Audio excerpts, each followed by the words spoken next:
Hello बच्चों। तो आज हम आपके बीच में मैथ के कुछ टॉपिक लेके आए हैं। तो जैसा कि आज का हमारा टॉपिक है जीरो की महिमा।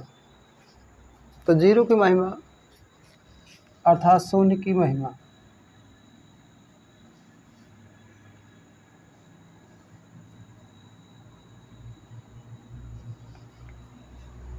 अर्थात जब मैथ में अगर सवाल लगाए जाते हैं तो उसमें शून्य का क्या मतलब रोल होता है, शून्य का क्या रोल होता है। जैसे मान के चलिए कि आप सपोज करो आपके पास में कोई एक संख्या लिखी हुई है।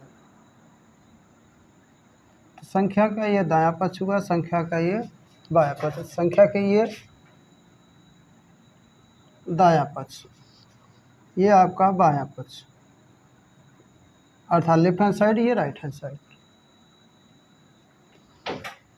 तो अगर मान लीजिए किसी संख्या के दाएं अगर जीरो आ जा रहा है या बाएं जीरो आ जा रहा है तो उस समय संख्या का मान क्या होगा। तो सबसे पहले अगर मान लीजिए कोई संख्या है, संख्या के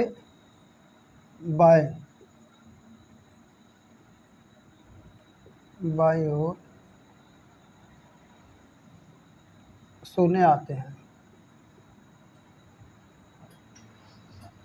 जैसे सपोज कर लीजिए कि आपके पास एक संख्या 15 है।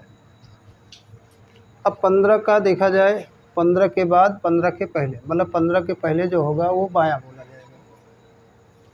तो 15 के पहले यदि मैंने एक शून्य बढ़ा दिया,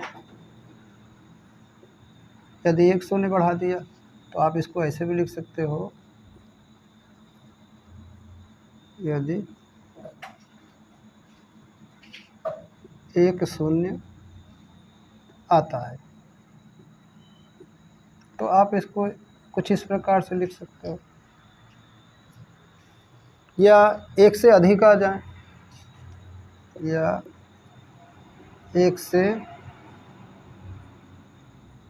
अधिक शून्य आ जाए।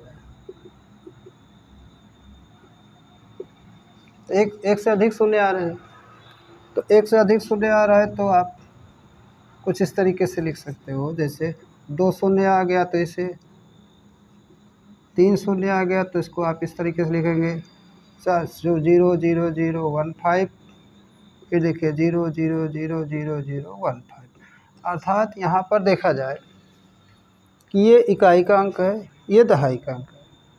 तो इकाई दहाई, इकाई के स्थान पर स्थानीय देखा जाए जिसको बोला जाता है स्थानीय मान।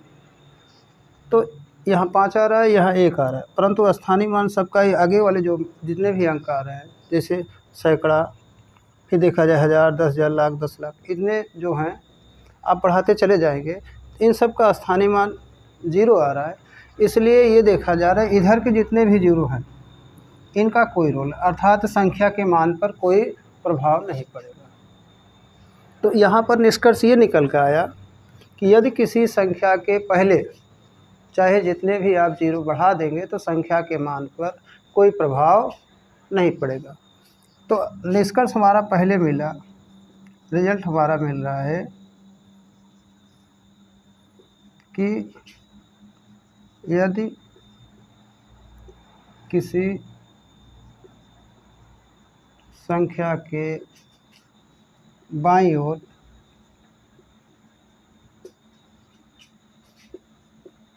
एक या एक से अधिक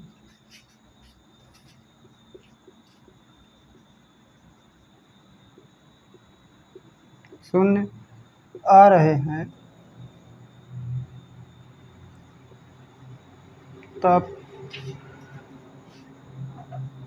संख्या के मान में कोई परिवर्तन नहीं होगा।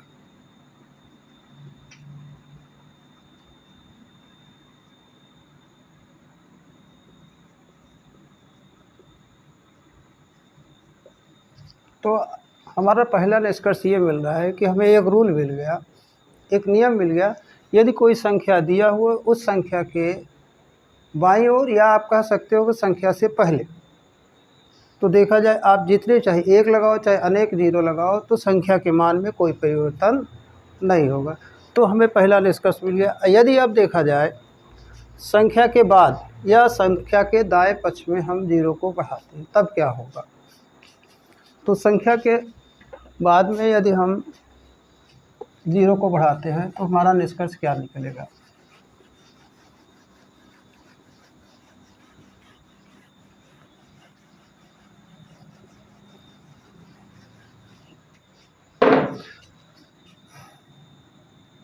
यदि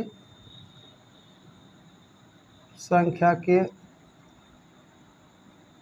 दाईं ओर या जिसको बोला जाता है राइट हैंड साइड में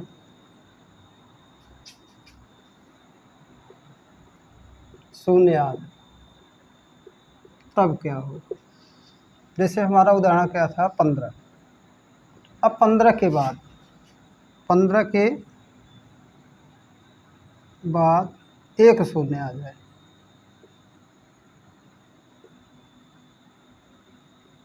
तो अगर मान लीजिए आप एक शून्य बढ़ा देंगे तो देखिए संख्या क्या हो जाएगा, 150 हो जाएगा, 150 हो जाएगा। तो पहले से देखा जाए पहले 15 था, अब कितना हो गया 150, अर्थात 15 दशमलव 150 10 गुना ज़्यादा होगा। अर्थात हमें एक रिजल्ट मिल रहा है कि यदि किसी संख्या के बाद में एक 0 बढ़ा देंगे तो संख्या के मान क्या हो जाएगी, 10 गुना हो जाएगी। तो हमें निष्कर्ष क्या मिला कि यदि एक शून्य बढ़ाया जा रहा है तब क्या हो रहा है कि संख्या का जो मान मिल रहा है वो आप लिख सकते हैं, संख्या का मान 10 गुना हो जाएगा। जो रिजल्टेंट मिल रहा है आप लिख सकते हैं संख्या का 10 गुना लिखिए, ऐसा लिखिए, इस तरीके से ज़्यादा अच्छा समझ में आएगा। संख्या का 10 गुना। यदि मान लीजिए किसी संख्या जैसे 15 है, अब 15 के बाद 2 शून्य आ जाए तब क्या हो जाएगा, 2 0 लगाएंगे तो 1500 हो गया। पहले हमारी संख्या कितनी थी 15, अब क्या हो गए, जो रिजल्ट मिल रहा है हमारा रिजल्टेंट आ रहा है 1500, पहले से कितना होगा ना 100 गुना अधिक हो जाएगा, मतलब 100 गुना हो जाएगा। तो ये 1500 क्या हो गया, ये संख्या का 100 गुना कहा जाएगा। यदि मान के चलिए कि 15 के बाद 3 शून्य आ रहे हैं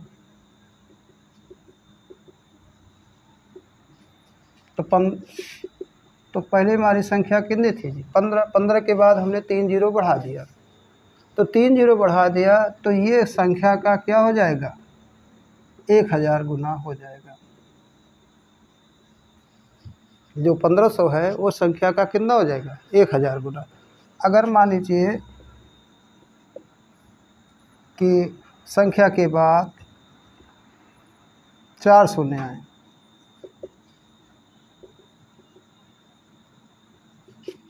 तो कितना हो जाएगा, 15 गुणते देखा जाए आप इकाई दहाई सैकड़ा, मतलब मान के चले 1,50,000 हो गया। तो 1,50,000 हो गया तो यहाँ देखा जाए जो मान मिल रहा है पहले कितना था 15 था, अब 1,50,000 हो गया। अर्थात जो संख्या है अब पहले की अब क्या हो गया 10,000 गुना हो गई। तो इस तरीके से संख्या का मान लगातार देखा जाए, अगर एक शून्य बढ़ाया जा रहा है तो पहली संख्या जिसके पहले देखा जाए यहाँ पर कितना था जी 15, मतलब 15 था, 15 का अगर मैं 15 के पीछे एक 0 बढ़ा रहा हूँ तो जो रिजल्ट मिल रहा है हमारा 150 मिल रहा है, तो पहले से 10 गुना हो गया। फिर देखा जाए यदि मैं इसके बाद में एक 0 और बढ़ा दूँ तो देखा जाए 150 का 10 गुना क्या बोला जाएगा 1500। फिर देखिए 1500 के पीछे एक 0 बढ़ा दिया जाए तो हमारा कितना मान मिल रहा है 15,000। मतलब अगर देखा जा रहा है कि कोई संख्या है, उस संख्या के पीछे यदि हम एक 0 बढ़ा रहे हैं तो जो रिजल्ट मिल रहा है हमारा वो पहले से क्या हो जा रहा है 10 गुना अधिक हो जा रहा है, पहले से 10 गुना अधिक होता चला जा रहा है। कब आ रहा है? जब किसी संख्या के बाद में जीरो बढ़ाया जा रहा है तब। अगर मान के चलिए, अब और इसके तो थोड़ा सा रूप होते हैं, उनको और आपको समझाने का प्रयास कर रहे हैं कि मान लीजिए अभी ये पूरा पूर्ण, एक तरीके से मान के चलिए पूर्णांक है। या अगर मान के चलिए कोई दशमलव वाली संख्या है तब क्या होगा? यदि मान के चलिए कि कोई संख्या ऐसी है जो कि पूर्णांक में ना हो करके दशमलव में हो, तब क्या होगा? जैसे मान के चलिए 0.112 है, मतलब 15.12 है। अब यहाँ देखिए, ये बोला जाता है, इसको बोला जाता है पूर्णांक। ये हो गया आपका अपूर्णांक।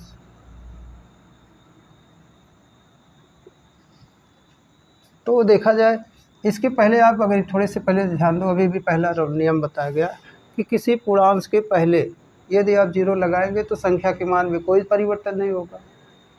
यदि बाद में लगाएंगे, यहाँ दशमलव लगा हुआ है, दशमलव के बाद में देखा जाए मतलब 1 2, उसके बाद मान के चलिए आप इसको ऐसे लिखेंगे, चाहे 1 जीरो लगाओ और चाहे देखा जाए 2 जीरो लगाया जाए, चाहे आप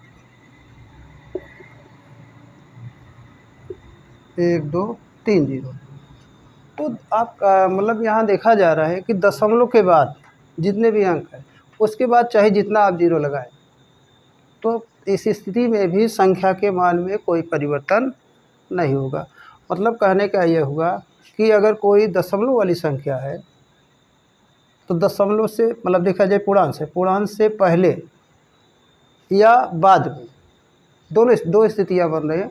तो दोनों स्थितियों में यदि चाहे इसके आगे या पीछे अगर जीरो लगाया जा रहा है तो संख्या के मान में कोई परिवर्तन नहीं होगा। हाँ, ये देखा जाए कि जैसे ये दशमलव है, अब दशमलव के जैसे ये लिखा जा रहा है, जैसे यहाँ जीरो बढ़ा दिया जाए या यहाँ जीरो बढ़ा दिया जाए, तब क्या होगा? ऐसी स्थिति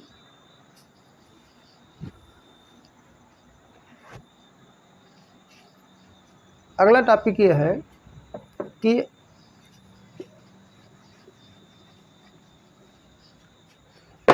अब देखा जाए तीसरी स्थिति हमको ये मिल रही है, जैसे 15.12 है। अब ये दशमलव हुआ, दशमलव से पहले दशमलव के बाद यदि हम जीरो आए, जैसे देखा जाए कि इसको आप कुछ इस प्रकार लिख दे रहे हो या कुछ इस तरीके से लिख दिया जा रहा है, मतलब यहाँ 1 जीरो बढ़ा दिया, फिर 2 जीरो बढ़ा दिया, फिर 1 जीरो और बढ़ा दिया गया, तो देखा जाए पहले से संख्या का मान बढ़ता चला जाएगा। मतलब ये छोटी होगी, ये बड़ा होगा, इससे बड़ी ये होगी, इससे बड़ी ये हो जाएगी। मतलब ये क्या हो जाएगा? ये छोटी हो जाएगी, ये बड़ी हो जाएगी, क्योंकि ये 15.12 है, ये 150.12 है, ये 1500.12 है, ये 15,000.12 है। तो मतलब ये मान लेंगे कि ये एक तरीके से बढ़ते हुए क्रम में हो जाएगी। ये सबसे आपकी छोटी होगी, ये इनमें देखा जाए तो सबसे बड़ी संख्या होगी। अब देखा जाए कि दशमलव के बाद, यदि दशमलव के बाद जैसे 15.12 है तो 15 यहाँ 012, फिर 1 जीरो आ रहा है, 15.0012, 15.00012। अब क्या होगा? अब देखा जाए कि ये बड़ी, अब क्या हो गया? ये छोटी हो गई। मतलब इन दोनों का अगर तुलना किया जाए तो ये बड़ी है, ये छोटी है। और अब इन दोनों में अगर तुलना देखा जाए तो ये बड़ी, ये छोटी, मतलब ये संख्या 15.012 ये इन दोनों में अगर कंपेयर किया जाए तो ये बड़ी होगी, ये छोटी होगी। अगर इन दोनों का कंपेयर किया जाए, इन दोनों का तुलना किया जाए तो ये देखा जा रहा है ये बड़ी है, ये छोटी है। इसका मतलब ये देखा जा रहा है कि ये सबसे बड़ी हुई गई, ये सबसे छोटी। यहाँ देखिए ये सबसे बड़ी हो जाएगी और ये सबसे छोटी हो जाएगी। तो ये देखा जा रहा है घटते क्रम में हो गया, जिसको बोला जाता है आरोही या अवरोही क्रम। तो देखा जाए इसके हम और रूप बता रहे हैं। अगला रूप आपको बताया जा रहा है, जैसे मान लीजिए कोई संक्रिया हो रही, जैसे जोड़ की क्रिया हो रही है, घटाने की मतलब माइनस की, और सब्सट्रैक्शन जिसको बोला जाता है, या मल्टीप्लिकेशन गुणा का या भाग का। इन स्थितियों में जीरो का क्या रोल है? जैसे देखा जाए कोई संख्या है, पहले देखा जाए जोड़ में।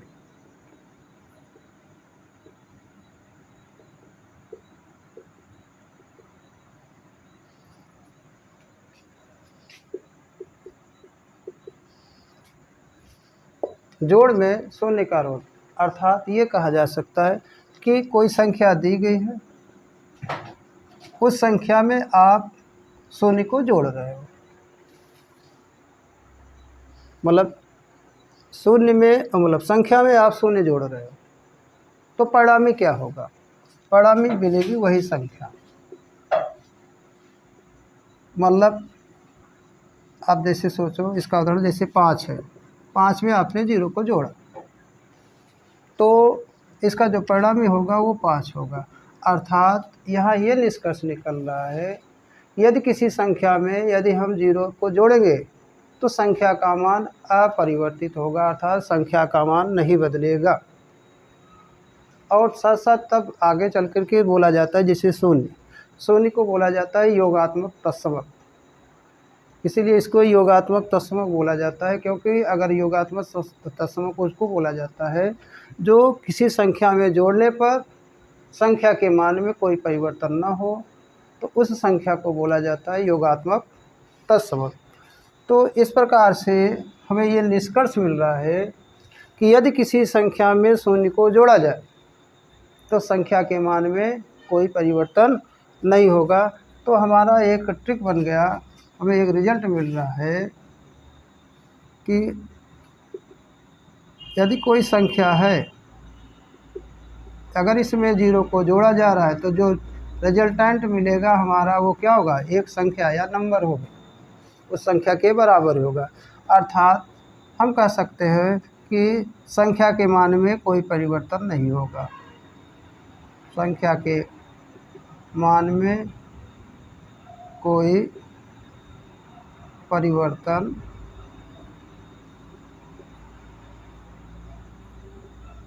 नहीं होगा। अब हम देखते हैं कि अगर मान लीजिए कोई संख्या दी गई है, उस संख्या में 0 को घटाया जाए तब क्या होगा? तो अगला टॉपिक हमारा है दूसरा। ये संख्या है, अब संख्या में हम 0 को घटा दें तो इस स्थिति में भी संख्या वही संख्या मिलेगी, अर्थात संख्या के मान में कोई परिवर्तन नहीं होगा। जैसे फॉर एग्जाम्पल, अगर 5 में मैं 0 को घटाऊं तो 5 ही आएगा। 5 में 0 को घटाया जाए तो क्या आएगा? 5 ही आएगा। परंतु यहाँ देखा जा रहा है कि जैसे 0 में किसी संख्या को घटाया जा रहा है। यहाँ ध्यान रखे रहिएगा कि अगर देखा जाए संख्या में 0 घटाएंगे तो वही मिलेगा, परंतु यहाँ एक कंडीशन ये आ जा रही है कि अगर 0 पहले आ जाए और संख्या बाद में आ जाए तब क्या होगा? यहाँ देखा जाए तीसरी टॉपिक में कि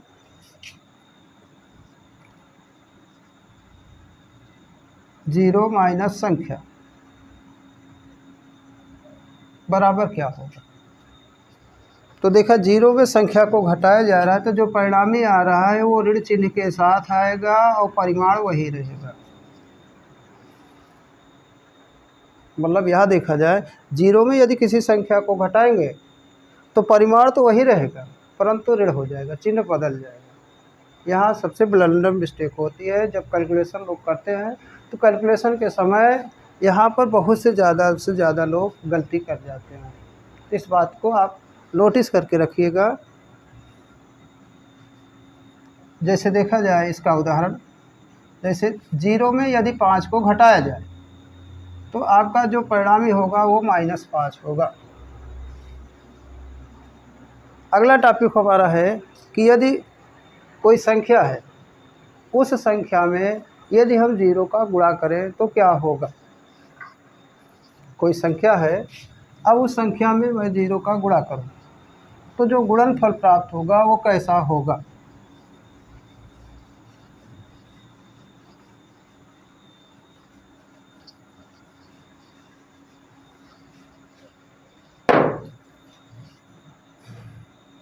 ये कौन चौथा टॉपिक है ना जी। चौथा टॉपिक हमारा है, ये कोई संख्या है, इस संख्या में मैं 0 का गुणा कर दूँ तो जो गुणनफल होगा वो हमारा क्या हो जाएगा, 0 हो जाएगा। ये हमारा देखा जाए कोई संख्या है, उस संख्या में यदि मैं 0 से गुणा करूं तो गुणनफल जो हमारा होगा वो क्या होगा, परिणामी जिसको बोला जाता है, वो परिणामी हमारा जो मिलेगा वो क्या होगा, 0 होगा। तो इसके उदाहरण देखिए, जैसे 5 है, 5 में मैं 0 का गुणा करूँ तो 5 सिपरे सिफर बोला जाता है। या दूसरा उदाहरण देखो, जैसे 100 है, 100 में 0 का गुणा करेंगे तो 0 आ जाएगा। तीसरा उदाहरण देखो, जैसे 1000 है, तो अगर 0 से गुणा करेंगे तो 0, कोई भी संख्या हो तो यहाँ हमें एक रिजल्ट मिल रहा है। यदि किसी संख्या में जो मतलब 0 का गुणा किया जाए, जो गुणनफल मिलेगा हमको कैसा होगा, वो 0 होगा। तो यहाँ हमें एक परिणाम मिल रहा है, एक रिजल्ट मिल रहा है। तो इस रिजल्ट का भी बहुत जगह उपयोग में लाया जाता है। बड़े बड़े सवालों में जब कैलकुलेशन किया जाता है तो वहाँ पर अगर मान लीजिए कई संख्याएं, जैसे देखा जाए, थोड़ा सा मैं आपको एक उदाहरण दे रहा हूँ, तो वहाँ पर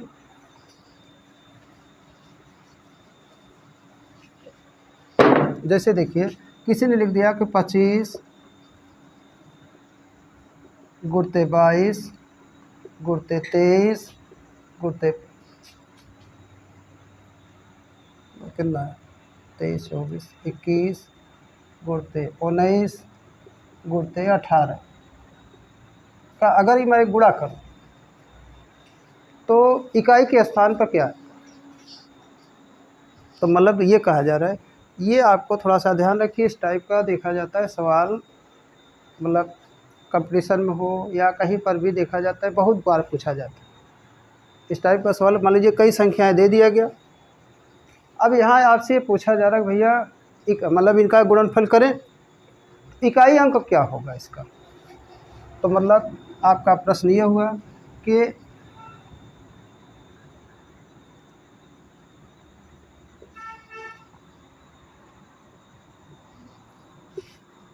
गुणनफल का इकाई है।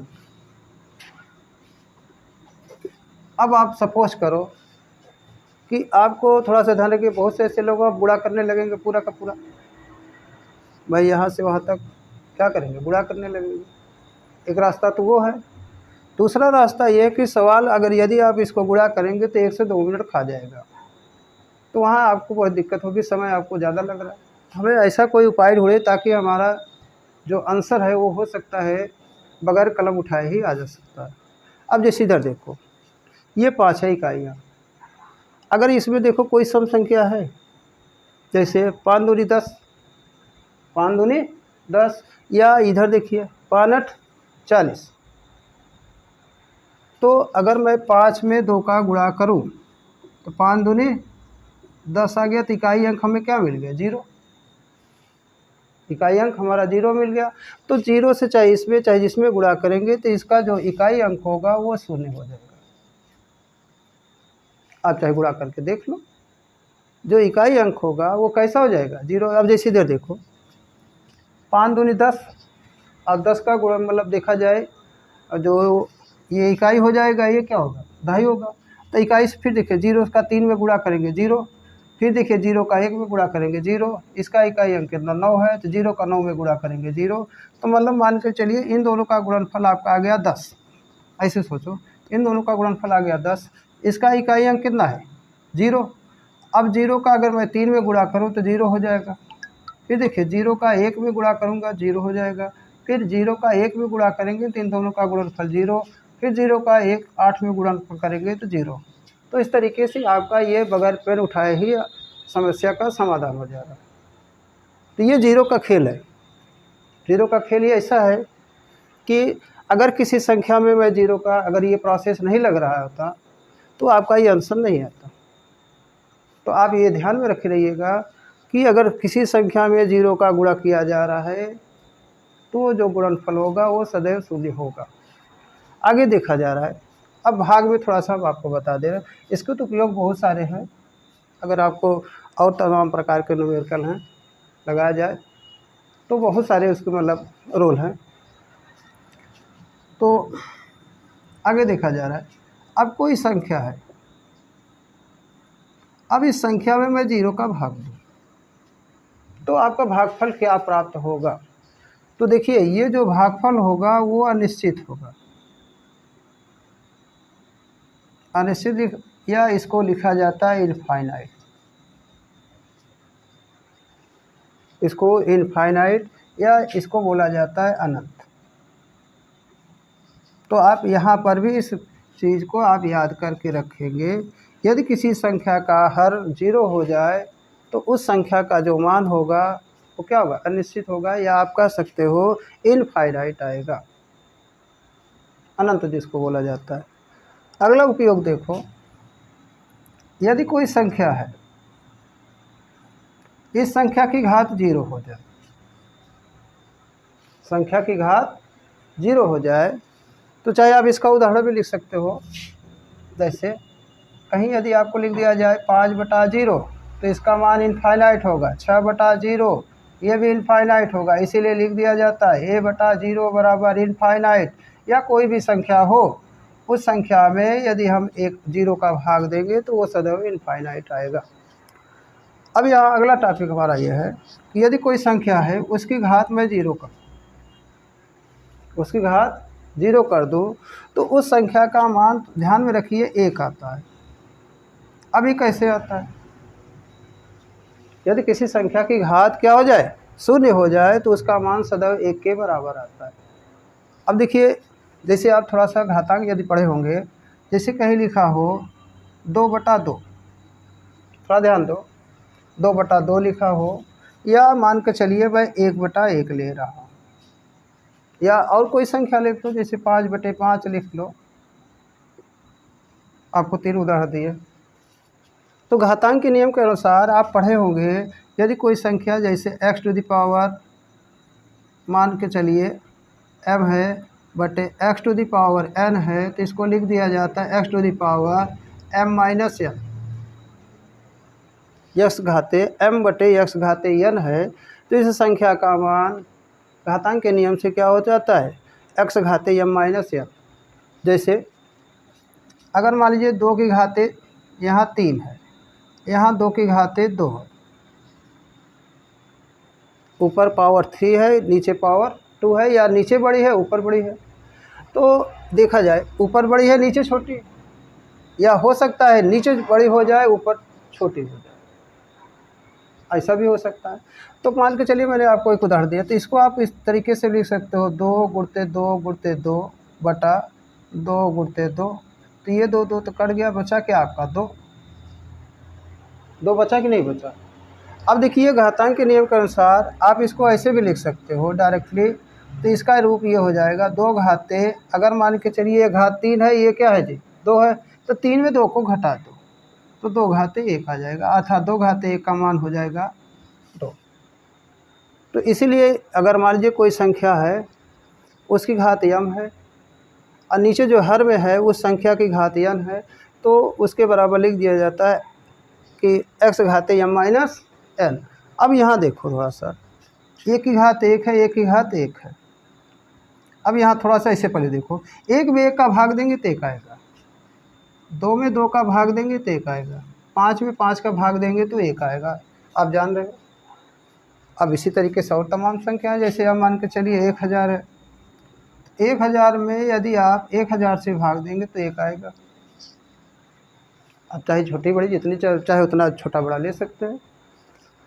अब देखिए घातांक के नियम के अनुसार आप इसको ऐसे भी तो लिख सकते हो 1 घाते 1 देखिए ऊपर की पावर 1 लगा दो भाई। अगर आप लिख सकते हो जैसे 2 है तो इसको 2 घाते 1 लिखा जा सकता है, जैसे 5 है तो 5 घाते 1 लिखा जा सकता है। उसी प्रकार से यदि 1 है तो 1 घाते 1 बटा 1 घाते 1 लिख सकते हो। अब इसको देखिए, ये नियम लगाओ, दोनों का आधार सेम है, घात 1 1 है, तो यहाँ आप लिख सकते हो 1 घाते 1 माइनस 1 अर्थात 1 घाते क्या हो गया 0। तो अगर किसी संख्या का घात अगर 0 हो तो उसका मान क्या आ रहा है जी 1 आ रहा है। अब यहाँ देखो, इसकी घात आप लिख सकते हो 1 1 कर सकते हो। तो ये नियम लगाओ, अगर इस नियम को लगाएंगे तो दोनों का आधार सेम है, परंतु घात इसकी 1 है, इसके भी घात 1 है। तो आप इसको ऐसे भी लिख सकते हो 2 घाते 1 माइनस 1, मतलब ये आ जाएगा 1 माइनस 1 अर्थात 2 घाते 0 बराबर 1। यहाँ पर देखो, अगर घात मैं 1 कर दूँ तो इसको आप लिख सकते हो 5 घाते 1 माइनस 1, मतलब आ जाएगा 5 घाते 0 बराबर 1। फिर देखिए यहाँ पर इसको आप लिख सकते हो 1000 को आप मतलब ये पावर हो गई 1 माइनस 1 अर्थात 1 में 1 घट जाएगा तो 1000 घाते 0 बराबर 1 हो जाएगा। तो इस तरीके से यहाँ देखा जा रहा है, कोई भी संख्या आप ले लो, अगर उस संख्या का घात क्या है जी 0 है तो उस संख्या का मान सदैव 1 के बराबर आएगा। तो यहाँ ये आप एक हमें नियम मिल रहा है, यदि किसी संख्या की घात 0 हो तो उसका मान सदैव 1 के बराबर आएगा। करेक्ट। अब आपको इसको और कुछ बताया जा रहा है। यहाँ पर देखिए कि ये 0 का मतलब देखा जाए 0 की महिमा है। अगर 0 की महिमा में सबसे पहले अगर देखा जाता है कि अगर 0 कहीं है गुणा के रूप में, गुणा के रूप में अगर कहीं आ रहा है तो 0 क्या करता है, सबको 0 बना देता है, चाहे जितने भी लोग हों। देखिए यहाँ पर देखा जाए चाहे जितने भी लोग हों, जैसे आप थोड़ा सा एक उदाहरण और बता दे रहा हूँ कि तो आपको हो सकता है और समझ में आ जाए। जैसे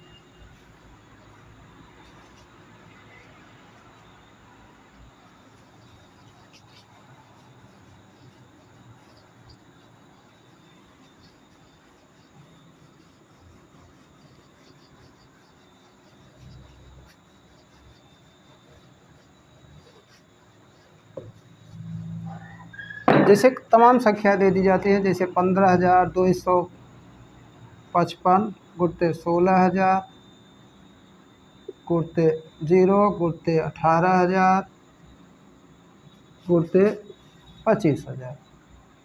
अब इसका गुणनफल क्या होगा, अब इसका गुणनफल क्या होगा। तो देखिए आप ये जान लो, इस लाइन में पहले नज़र डालो, नज़र डाला जाए, देखिए बीच में 0 आ रहा है। इस लाइन में कहीं ना कहीं एक सदस्य ऐसा है जो कि 0 है। अगर 0 का मैं 18,000 में गुणा करूं तो 0 हो जाएगा, फिर 0 का 25,000 में गुणा करें तो 0 हो जाएगा। तो मतलब हमारा ये होगा, अगर मैं इसको इसके साथ मतलब गुणा करूं तो इनका गुणनफल 0 हो जाएगा। फिर यदि इस 0 से 25,000 में गुणा करें तो गुणनफल हमारा क्या हो जाएगा 0। अब इस 0 को उठा लाओ, या ऐसा भी कर सकते हो वो 0 बचा, अगर इस 0 का इसमें गुणा करें 16,000 में तो ये भी क्या हो जाएगा 0। आप फिर इसमें गुणा करेंगे 0, तो कुल मिला के परिणाम ही आपका 0 आ जाएगा। तो यहाँ गुणा की स्थिति में ध्यान में रखिए, बीच में यदि कहीं कोई 0 आ रहा है तो सभी संख्याओं को क्या कर देगा वो 0 कर देगा। अब आगे हम लोग देखते हैं आज दशमलव का खेल। इसके बाद का जो टॉपिक है, यहाँ तक आपको देखा जा रहा है कि 0 जो है अभी इसके तमाम प्रकार के रूप होते हैं 0 के। तो फिलहाल आप देखा जाए इसमें आपका ज़्यादा से ज़्यादा काम हो जाएगा, अब आपका काम नहीं रुकेगा। तो आज हम देखा जाए यहीं पे समाप्त करते हैं। तो कल फिर हम आपको लेके आएंगे तो दशमलव का खेल, अर्थात दशमलव संख्या में देखा जाएगा कि किस प्रकार से अपना रोल अदा करता है। तो आज के लिए फिलहाल इतना ही। जय हिंद।